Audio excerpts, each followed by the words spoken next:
అడవి కాకరకాయల సందబుడ్డ కడిగినట్టల కాపురమే మా ఇంట్లో సంసారం మీకెళ్ళి తెలుసు మారదేశం నుంచి మానవులు వచ్చిరు మానవుల సంబరాన మర్చిపోతత్త కోటకి పేటకి ఎంత దూరము పూజాకు పూలు తెచ్చి నన్ను కోర్రే నడాకు పాలు తెచ్చి నన్ను పెంచిరే మాయ మంచాన్ని గొంతు కోసిపోమంటే బొడ్డు కోసిపోయింది ఈ సామెతకు మీకు ఏదైనా అర్థం తెలిస్తే కామెంట్ సెక్షన్ లో కామెంట్ చేయండి.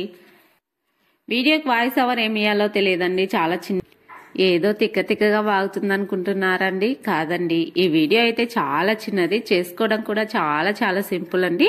నాకు ఇక్కడ నైట్ అయితే అన్నం మిగిలిపోయిందని చెప్పేసి నేనేం చేయాలా అని ఆలోచిస్తుంటే ఇంకా మామూలుగా డెలివరీ టైంలో అయితే చేసుకుంటారు కదండి, అదైతే గుర్తొచ్చిందండి. వామన్నం చాలా సింపుల్ గా అయితే అయిపోతుంది, కానీ వీడియోకి వాయిస్ ఏం మాట్లాడాలా అని గుర్తొస్తే నాకు ఈ సామెత గుర్తొచ్చిందండి, అందుకనే చెప్పేశాను. మీకు ఏదైనా దీనికి అర్థం తెలిస్తే నాకు కామెంట్ సెక్షన్ లో కామెంట్ చేయండి. ఇంకా వంట విషయానికి వస్తే ఒక ప్యాన్ పెట్టేసుకుని ఒక 2-3 టేబుల్ స్పూన్ల దాకా ఆయిల్ వేసుకుని 4-5 వెల్లుల్లి రెబ్బలను అయితే ఒలుచుకుని కచ్చపచ్చగా దంచేసుకొని వేసుకోవాలి. 1 టేబుల్ స్పూన్ దాకా ఆవాలు, అలానే రుచికి సరిపడా ఉప్పు, అలానే ఒక 2 ఎండుమిరపకాయలు, కరివేపాకు వేసుకుని తాలింపు వేసుకోవడమేనండి. ఇలా సింపుల్ గా తాలింపు రెడీ అయిపోయిన తర్వాత ఇంకా డైరెక్ట్ గా అన్నాన్ని అయితే వేసేసుకుని మొత్తం అంతా కలిసేలాగైతే కలుపుకోవాలి. చాలా సింపుల్ అండ్ టేస్టీ అండి, చాలా రుచిగా ఉంటుంది.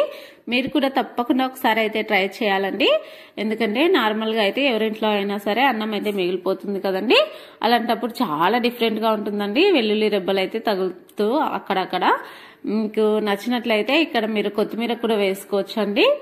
ఇంకా చూడండి, చాలా సింపుల్ అండ్ ఈజీగా అండ్ చాలా టేస్టీగా ఉంటుందండి. ఒకసారి తప్పకుండా ట్రై చేశారనుకోండి, ఎప్పుడు అన్నం మిగిలిపోయినా సరే ఇదే విధంగా చేసుకోవాలని అయితే అనుకుంటారండి. చాలా టేస్టీగా ఉంటుంది, చేసుకోవడం కూడా చాలా సింపుల్ అండి, ఈజీ ప్రాసెస్.